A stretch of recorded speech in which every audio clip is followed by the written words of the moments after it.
Hello, this is Tammy Proctor. I'm department head in history at Utah State. And as part of our disease and history series, I want to talk to you today about cholera, which was a terrible scourge in history, really globally.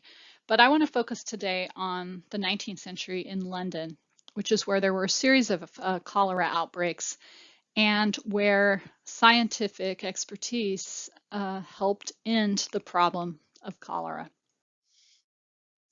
In London in the 19th century, there were four major outbreaks of cholera. These were part of nationwide cholera outbreaks, but particularly bad were the ones in the middle of the century as London's population grew.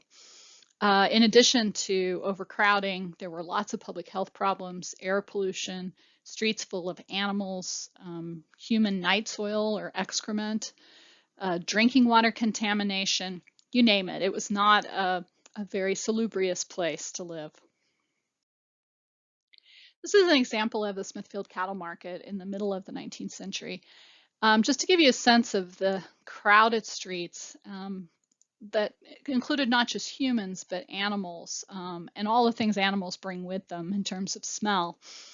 And so a lot of Londoners thought that the problem with disease was coming from bad air, what was called miasma. And as a way to combat this, they thought they needed to get the excrement and the sewage out of the streets. So they started dumping it into rivers in order to clear up the air and to clear up the atmosphere. This is an example of some of the housing near the Thames in London. And you can see here that the privies on the backs of these houses dumped directly into the river, which was also used as a source for drinking water. And this is part of the issue. Another thing that Londoners tried to do to deal with the sewage problem was that they had workers who were called night soil men who picked up excrement from individual houses and took it out to the countryside to farmers to use to spread on their fields. But as the population grew, this was not a sustainable kind of practice. Also, they developed water closets, what we would call toilets today, again, as a way to kind of clean up the insides of houses and to deal with sanitary problems indoors. Here again, the problem is that the WCs emptied into local cesspools because there was no municipal sewage service. So cesspools, which were often in people's basements or backyards, sometimes contaminated public wells. So when the outbreak of 1853, 1854 happened in London, most people thought cholera came from bad air or miasma.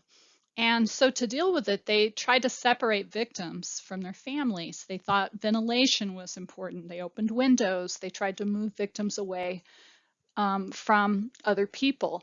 But this had no effect. And part of the reason is that cholera is a waterborne disease. Dr. John Snow, who was a physician in London at the time, conducted experiments. He collected data from public wells and he interviewed victims' families as a way to kind of figure out what was going on. In the maps that he created, you might recognize something today we do with GPS. These were hand-drawn maps, but they show the deaths from cholera and the pump that was at the center of the outbreak, at least in this part of London. Snow isolated the source. He found out there was a cesspool leaking, and they excavated the well to find that indeed there was a connection between the two.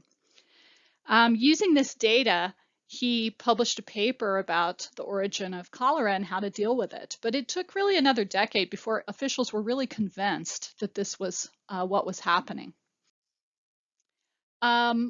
By the late 1850s, the terrible cholera outbreaks and also the pollution of the Thames, it was really smelly. And in 1858, during the Great Stink, Parliament had to stop meeting because the smell was so bad in their buildings. This combination of air pollution and water problems led to the creation of a new municipal sewer system. And it proved that Dr. John Snow was right, because in 1866, the only people who got cholera were those who were not connected to the new sewer system, who were still using the older public wells. So today, if you go to London, you can think about this when you walk along the beautiful Victoria Embankment. where the sewers are carefully tucked away underneath the concrete, and they guard the city against cholera and remind you of the importance that John Snow's data collection and expertise played in ending the disease. Thank you.